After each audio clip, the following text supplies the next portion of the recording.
Bonjour et bienvenue dans ce nouveau vlog. Aujourd'hui je suis à Fès au Maroc et là je m'apprête à aller voir les tanneries Chawa qui sont les plus connues de tout Fès. Pour accéder aux terrasses, il faut passer par des boutiques. Moi je suis passée par celle du numéro 10. Je suis au niveau des tanneries Chouahara. C'est vraiment un des trucs majeurs. Si vous voyez que faire à Fès, ce sera la première chose à faire et c'est tellement atypique de voir une tannerie comme ça à l'air libre. Moi, je sais pas du tout comment on travaille le cuir ailleurs, donc je sais pas si la méthode ici est extraordinaire ou pas. Ce que je sais, c'est que visuellement c'est juste magnifique et c'est très impressionnant de voir les gens travailler comme ça sur place.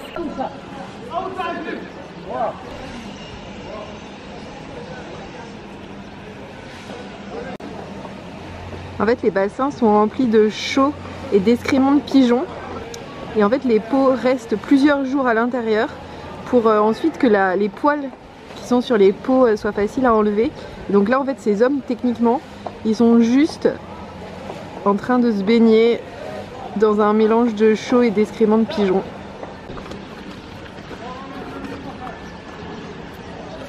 Alors là, on peut voir qu'il est en train d'enlever les poils qui restent.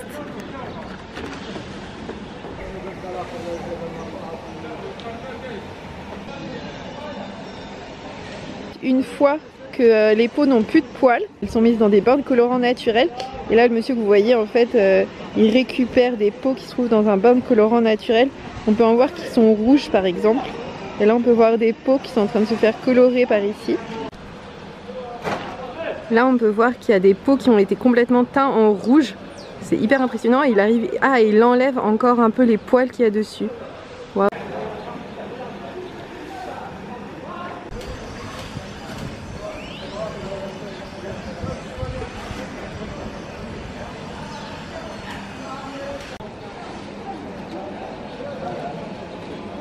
Ici, tout autour, on peut voir les peaux qui sèchent. Partout, parfois elles sèchent comme ça sur les balcons. Ou alors elles sèchent directement sur les terrasses.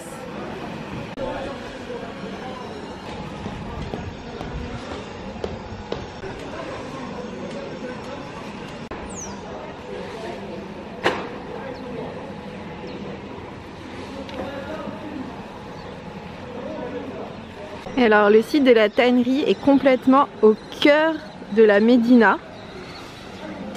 Il y a une odeur qui s'en dégage qui est vraiment improbable. Et à la fin de votre visite, vous repassez par la boutique et vous voyez tous les types de produits qu'ils font à partir de ce cuir.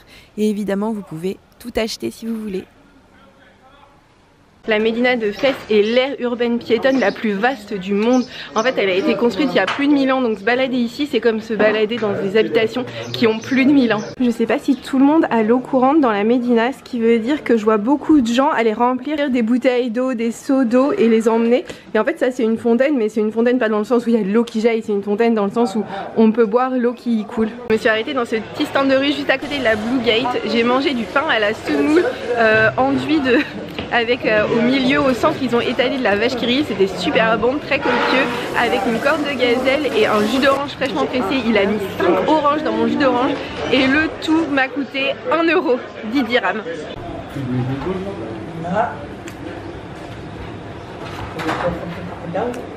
Là, je vais essayer d'aller à Sefrou, donc du coup je vais commencer par prendre un taxi qui va m'emmener à l'hôtel Barcelo. Si vous avez vu mon vlog de la semaine dernière, ça va vous rappeler quelque chose. Mais oui, j'ai pas abandonné d'aller à Sefrou, j'ai pas abandonné d'attendre le bus 38 devant l'hôtel Barcelo, car aujourd'hui on n'est pas vendredi, donc du coup j'ai une chance pour que ce fameux bus passe. Bon, je vois le panneau, donc c'est bien ici l'arrêt du bus 38.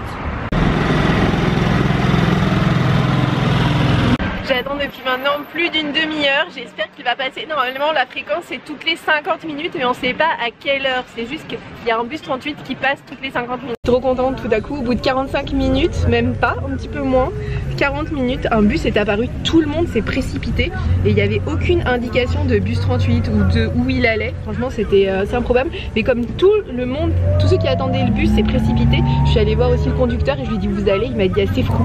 Ça veut dire que c'est parti, je suis en direction de Sefrou et je crois que ça me coûte 5 dirhams. Ils m'ont donné ce ticket et quand ils n'ont pas la monnaie directement pour vous rendre le change, ils écrivent un truc comme ça et ils vous la rendent plus tard, donc c'est hyper fiable.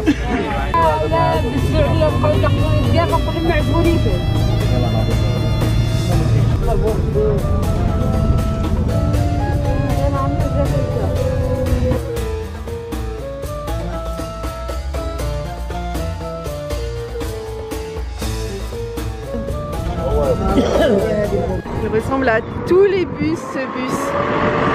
Vous avez... Après 55 minutes de bus pour aller à Sefkou, je viens d'y arriver. Le bus vous dépose à ce niveau sur cette route, vous montez un petit peu et ici vous avez les taxis collectifs pour Fès. Le bus vous dépose sur une grande place où vous pouvez trouver des grands taxis, c'est des grands taxis collectifs. Ça coûte 4 dirhams d'aller à Belle-Île et là en fait comme c'est un taxi collectif il faut attendre qu'il soit plein pour qu'il parte et donc on est en train d'attendre qu'il y ait encore plus de passagers.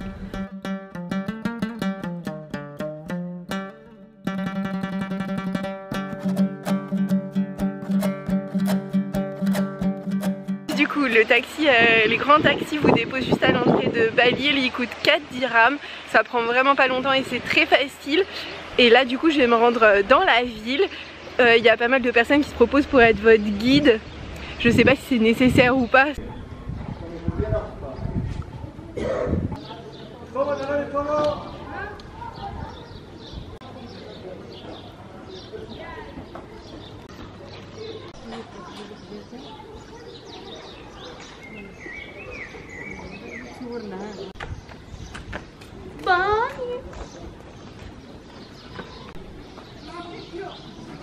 Ce qui est exceptionnel ici, c'est que le village est troglodyte, c'est-à-dire qu'il y a des habitations qui sont creusées directement dans la roche, et même les habitations qui ne sont pas creusées dans la roche, elles ont l'air d'être sur la roche, enfin, ça a l'air d'être un enchevêtrement de constructions humaines et de rochers. Là on voit la roche de tous les côtés.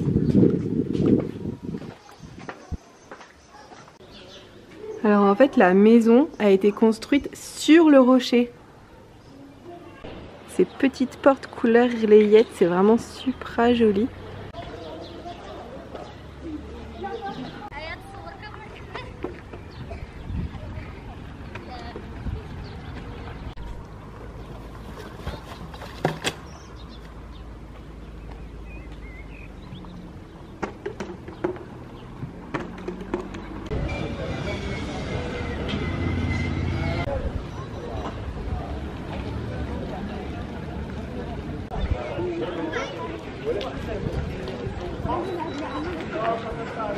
Dans ce village, il n'y a absolument pas de touristes, qui pourrait être un énorme avantage. Ne l'est pas aujourd'hui parce que j'ai l'impression vraiment de ne pas être à ma place. Les gens ne comprennent pas ce que je viens faire ici. Et c'est vrai en fait. Qu'est-ce que je viens faire ici? Je suis suivie par ce chat qui exige des câlins de moi.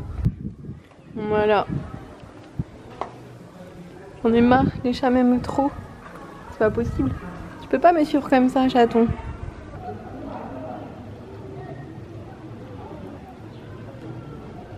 Les maisons sont à format cubique et elles sont peintes en 4 couleurs, soit le pourpre, le rose, le jaune et le bleu ciel. Et ça donne au centre-ville une très jolie apparence.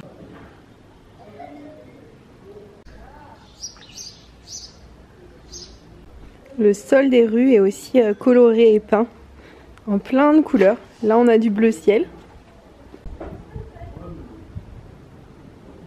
Là je crois qu'on peut voir une maison troglodyte.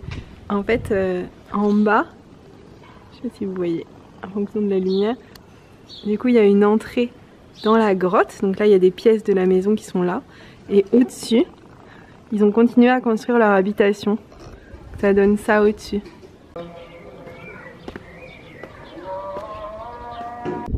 Là par exemple c'est la porte d'une habitation troglodyte ici. Là par exemple on voit la roche qui constitue le village.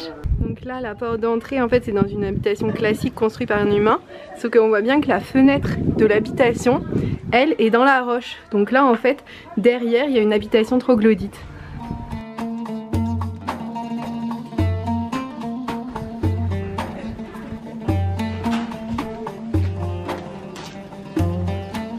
Ça c'est vraiment l'épicerie du coin et ils vendent des tamis en fait qui servent à tamiser le blé pour faire de la farine.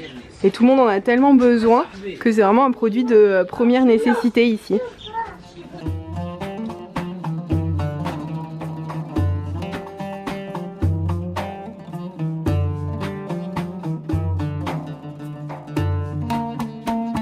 Baladé en ville et j'ai été accueillie par un berbère dans sa maison. Alors en fait les grottes troglodytes, j'avais lu que l'habitation n'était pas entièrement troglodyte, sauf que là si. En fait concrètement il vivait dans une grotte, il y a 2 pièces dans la grotte, il y a une avec la chambre, il a tenu à ce que je le prenne en photo avec son fils dans la grotte, et une autre pièce qui sert de cuisine, salle à manger. Ensuite il m'a offert à manger des lentilles avec la fameuse menmench, je crois que ça s'appelle comme ça, la crêpe marocaine, avec de l'eau. Alors l'eau qu'il a sortie du bidon, et c'est le verre familial. En fait au Maroc c'est pas important d'avoir chacun son verre, tout le monde boit dans le même verre, y compris avec des passants. Donc là vous imaginez que dans une famille chacun a le même verre, et donc voilà, c'était très petit pour 6 personnes. Il n'y a pas l'électricité, pas l'eau, il n'y a pas de fenêtre, il n'y a pas de chauffage, et concrètement c'est une grotte et il n'y a pas d'autres pièces. Et j'ai demandé, donc c'est un couple de 2 personnes et ils ont 6 enfants. C'est vraiment un mode de vie très différent. Je pense qu'il y a vraiment une énorme pauvreté, on peut pas trop dire le contraire. Donc voilà, je vous cache pas que je les ai payés pour le repas beaucoup trop cher par rapport à ce que c'était, mais enfin c'est juste difficile quand même de vivre à 6 dans un aussi petit endroit. Dans la ville, vous avez un lavoir où les femmes viennent laver le linge. Du coup, en fait, ça, c'est le lavoir où vous pouvez laver le linge. Et là, en ce moment, les femmes sont en train de laver le linge.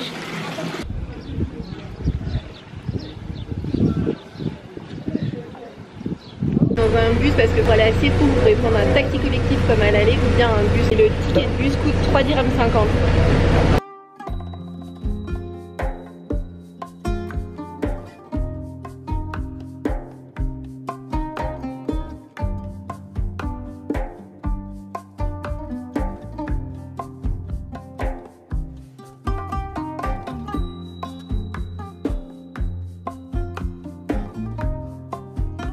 Donc tout autour du centre-ville, vous avez une grande muraille, comme d'habitude un mur d'enceinte d'une forteresse.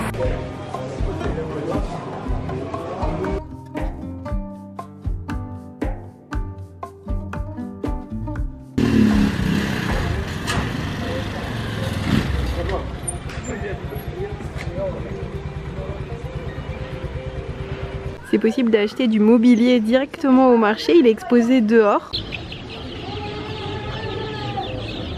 Dans les villes au Maroc, il y avait la Mela qui accueillait les juifs et la Médina qui accueillait les musulmans. Ici on peut voir les maisons typiques avec les balcons en bois. Au Maroc il y a des tonnes de sortes de pain et beaucoup de pain à la semoule. Je me balade depuis un petit moment dans Sefou. Sefou c'est quand même une ville de 80 000 habitants. Et pour l'instant, je ne vois que son marché. Le marché est juste gigantesque. Le marché ici, ça s'appelle le souk. Et pour l'instant, ils vendent pas beaucoup de fruits et légumes, ni de viande. C'est plutôt juste des objets. Dans cette rue, il y a plein d'oiseaux en cage partout. Du coup, ça fait plein de bruit d'oiseaux. Là, je crois qu'on est dans le coin des merceries. Il y a plein de...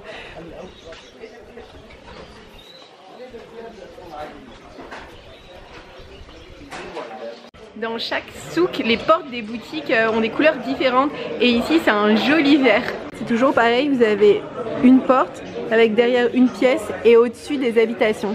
Là par exemple dans cette pièce, vous avez un coiffeur. Dans cette autre pièce, vous avez quelqu'un qui taille le bois. C'est vraiment toujours le même concept. Et ici c'est quelqu'un qui fait... je ne sais pas du tout ce qu'il fait. En tout cas il a l'air d'avoir besoin, on dirait un forgeron. C'est assez incroyable. Ici vous avez un couturier, toujours le même.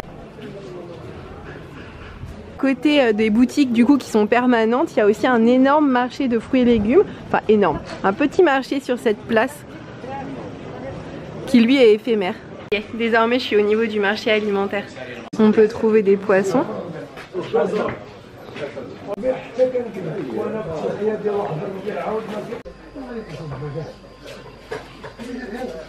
Depuis que je suis arrivée au Maroc, j'ai pas vu de supermarché et je comprends mieux parce qu'en fait les marchés extérieurs sont tellement gigantesques, pas forcément besoin de supermarché. Il y a une partie du marché avec des petits restos locaux où vous achetez, il y a une petite salle de resto. En fait quand ils sont ouverts, là c'est la cuisine et les clients vont s'asseoir au fond de la salle, comme ça ils mangent. Parce qu'après j'étais dans le souk de Safrou, mais en fait Safrou c'est une ville avec des habitations et pas forcément que des magasins. Dans cette rue tout est peint en bleu comme à Chefchaouen. Et c'est trop beau.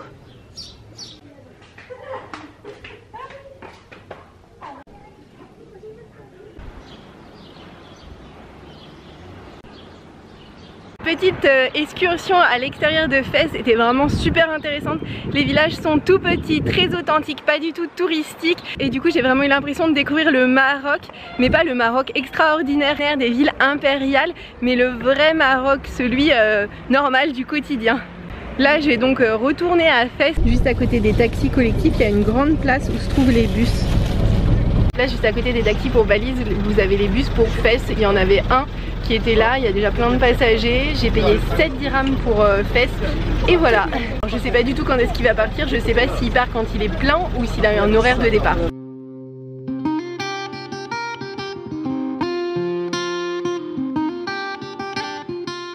Après 50 minutes de trajet, le bus m'a déposé dans Fès, mais un petit peu loin de la Médina. Du coup là je suis dans un taxi, il s'est arrêté, il y avait déjà des passagers dedans qui allaient dans la même direction que moi. Et donc direction de la Médina.